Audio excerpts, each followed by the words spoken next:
ಕನ್ನಡ ಚಿತ್ರರಂಗದ ಹಿರಿಯ ನಟ, ನಿರ್ದೇಶಕ ಹಾಗೂ ನಿರ್ಮಾಪಕರಾಗಿರುವಂತಹ ದ್ವಾರಕೀಶ್ ಅವರ ಅಗಲಿಕೆಗೆ ಇಡೀ ಕನ್ನಡ ಚಿತ್ರರಂಗವೇ ಸಂತಾಪವನ್ನು ಸೂಚಿಸ್ತಾ ಇದ್ದಾರೆ. ಈಗಷ್ಟೇ ಬಂದು ಅವರ ಅಂತಿಮವನ್ನು ದರ್ಶನ ಪಡ್ಕೊಂಡಿರೋದು ನಮ್ಮ ಕನ್ನಡ ಚಿತ್ರರಂಗದ ನಟರಾಗಿರುವಂತಹ ಅನಿರುದ್ಧ್ ಅವರು. ಅವರ ಮತ್ತು ವಿಷ್ಣುಜಿ ಅವರ ಒಡನಾಟ ದಶಕಗಳ ಕಾಲ ಇತ್ತು. ಇವರ ಒಡನಾಟ ಯಾವ ರೀತಿ ಇತ್ತು ಅವ್ರ ಜೊತೆಗೆ ಅಂತ ಕೇಳಲ್ಲ. ಸರ್, ಈಗಷ್ಟೇ ನಮ್ಮ ಪ್ರಚಂಡ ಕುಳ್ಳ ಅವರ ಒಂದು ಅಂತಿಮ ದರ್ಶನವನ್ನು ಪಡ್ಕೊಂಡಿದ್ದಾರೆ. ನಿಮ್ಮ ಮತ್ತು ಅವರ ಒಡನಾಟ ಹೇಗಿತ್ತು ಅಂತ? ಒಂದು ಅಪ್ಪ ಅವ್ರ ಬಗ್ಗೆ ಅಂತ ಎಲ್ರಿಗೂ ಗೊತ್ತಿದೆ. ಅಪ್ಪ ಅವ್ರ ಜೊತೆಯಲ್ಲಿ ಅವರ ಒಂದು ಜೋಡಿ ಏನಿದೆ ಅದು ಅಪರೂಪದ ಜೋಡಿ. ಅವ್ರು ಮಾಡಿರ್ತಕ್ಕಂಥ ಸಿನಿಮಾಗಳು ದಾಖಲೆ ಸೃಷ್ಟಿ ಮಾಡಿರ್ತಕ್ಕಂಥ ಸಿನಿಮಾಗಳೇ. ಮಾಡಿರ್ತಕ್ಕಂಥ ಪ್ರತಿಯೊಂದು ಸಿನಿಮಾನೂ ಸೂಪರ್ ಹಿಟ್ ಸಿನಿಮಾ. ಒಂದಿಷ್ಟು ವರ್ಷ ಗ್ಯಾಪ್ ಆಗೋಯ್ತು ಅವ್ರ ಮಧ್ಯೆ. ನನಗನ್ಸೋ ಮಟ್ಟಿಗೆ ಅದು ವೈಯಕ್ತಿಕವಾಗಿ ನಾನು ಹೇಳ್ತಾ ಇದ್ದೀನಿ, ನನಗನ್ಸೋ ಮಟ್ಟಿಗೆ ಅದು ಒಂದು ತುಂಬ ನಷ್ಟನೇ ಚಿತ್ರರಂಗಕ್ಕೆ. ಆದರೆ ಮತ್ತೆ ಒಂದುಗೂಡಿದಾಗ, ಮತ್ತೆ ಒಂದಾದಾಗ ಮತ್ತೊಂದು ಸೂಪರ್ ಹಿಟ್ ಚಲನಚಿತ್ರವನ್ನು ನಮ್ಮೆಲ್ಲರಿಗೂ ಕೊಟ್ಟರು, ಆಪ್ತಮಿತ್ರ ಚಿತ್ರದ ಮುಖಾಂತರ. ಈ ಥರದ ಒಂದು ಜೋಡಿ, ಈ ಥರದ ಸಿನಿಮಾಗಳು ಬಹುಶಃ ನಾವು ಯಾವ ಚಿತ್ರರಂಗದಲ್ಲೂ ಕಂಡಿಲ್ಲ, ಕಾಣೋದೂ ಇಲ್ಲ ಅಂತ ಅನಿಸುತ್ತೆ. ಒಬ್ಬ ಹಾಸ್ಯ ಕಲಾವಿದರಾಗಿ, ನಾಯಕ ನಟರಾಗಿ, ನಂತರ ನಿರ್ದೇಶಕ, ನಿರ್ಮಾಪಕರಾಗಿ 50 ಸಿನಿಮಾಗಳನ್ನು ನಿರ್ಮಾಣ ಮಾಡೋದಿದೆಯಲ್ಲ, ಇದು ಹುಡುಗಾಟ ಅಲ್ಲ, ತುಂಬ ದೊಡ್ಡ ವಿಷಯ ಇದು. ಅದರ ಜೊತೆಗೆ ಒಂದಿಷ್ಟು ಸಾಹಸಗಳು ಕೂಡ, ಅಂತಂದರೆ ವಿದೇಶದಲ್ಲಿ ಚಿತ್ರೀಕರಣ ಮಾಡೋದಾಗಿರಬಹುದು, ಕಿಶೋರ್ ಕುಮಾರ್ ಅವ್ರ ಕೈಯಲ್ಲಿ ಹಾಡಿಸೋದಾಗಿರಬಹುದು, ಈ ಥರದ್ದು ಸಾಕಷ್ಟು ಇವೆ. ಇದು ಕೂಡ ನಿಜಕ್ಕೂ ಇದಕ್ಕೆ ನಾವು ತಲೆ ಬಾಗಲೇಬೇಕು.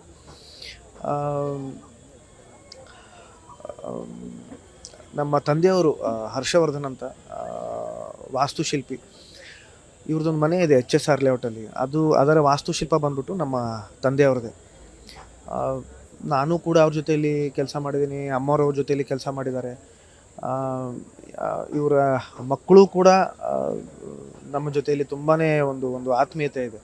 ಹಾಗಾಗಿ ಒಂದು ಕುಟುಂಬನೇ ಇವರು. ಇವತ್ತು ಇವರು ಹೋಗಿದ್ದು ನಿಜಕ್ಕೂ ತುಂಬ ದುಃಖ ಇದೆ.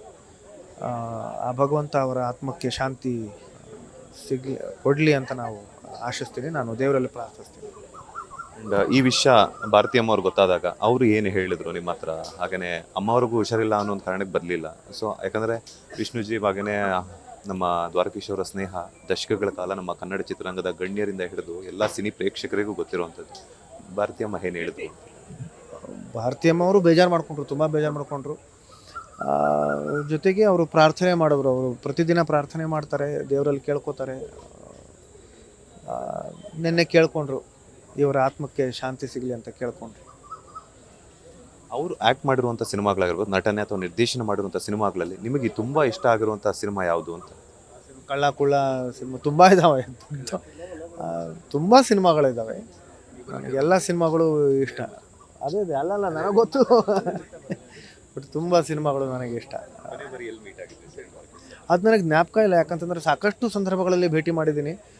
ಕೊನೆಗೆ ಅವರು ಬರ್ತಾ ಇರಲಿಲ್ಲ, ಅಂತಂದರೆ ಈಚೆ ಬರ್ತಾ ಇರಲಿಲ್ಲ ಒಂದು ಆರೋಗ್ಯದ ಸಮಸ್ಯೆಯಿಂದಾಗಿ. ಆದರೆ ಸಾಕಷ್ಟು ಸಂದರ್ಭಗಳಲ್ಲಿ ಅವರನ್ನು ಭೇಟಿ ಮಾಡಿದ್ದೀನಿ. ವಿಷ್ಣು ಅಪ್ಪಾಜಿ ಆಗಿರ್ಬೋದು, ದ್ವಾರಕೀಶ್ ಅವರಾಗಿರ್ಬೋದು, ಸುಮಾರು ಸಲ ನಿಮ್ಮ ಮನೆಗಳು ಬರ್ತಾ ಇರ್ತಿದ್ರು. ಆವಾಗ ಮರೆಯೋಕ್ಕಾಗದಿರುವಂಥ ತಕ್ಷಣ ಅಂದರೆ ಮೆಮೊರೇಬಲ್ ಮೂಮೆಂಟ್ ಯಾವ ಥರ ಇದ್ದರೆ ಶೇರ್ ಮಾಡ್ಬೋದು ಅಂತ? ಆಪ್ತಮಿತ್ರ ಸಿನಿಮಾ ಸಂದರ್ಭದಲ್ಲಿ ಅವರನ್ನು ಭೇಟಿ ಮಾಡಿದ್ದೀನಿ. ಅವ್ರ ಜೊತೆಲಿ ಇದ್ದಾಗ ಅವರನ್ನು ನಾನು ಕಂಡಿದ್ದೀನಿ. ಅದಕ್ಕೆ ಮುಂಚೆ ನಾನು ನೋಡಲಿಲ್ಲ, ಆದರೆ ಆಪ್ತಮಿತ್ರ ಸಂದರ್ಭದಲ್ಲಿ ಕಂಡಿದ್ದೀನಿ. ಮತ್ತೆ ಸ್ನೇಹ ಅದು ಪ್ರಾರಂಭ ಆಯಿತು. ಅದು ಸಂತೋಷ. ಒಬ್ಬ ಕನ್ನಡಿಗನಾಗಿ, ಒಬ್ಬ ಚಿತ್ರ ಪ್ರೇಮಿಯಾಗಿ, ಅಥವಾ ಒಬ್ಬ ಕುಟುಂಬದ ಸದಸ್ಯನಾಗಿ ನನಗದು ತುಂಬ ಸಂತೋಷ ಕೊಡ್ತು.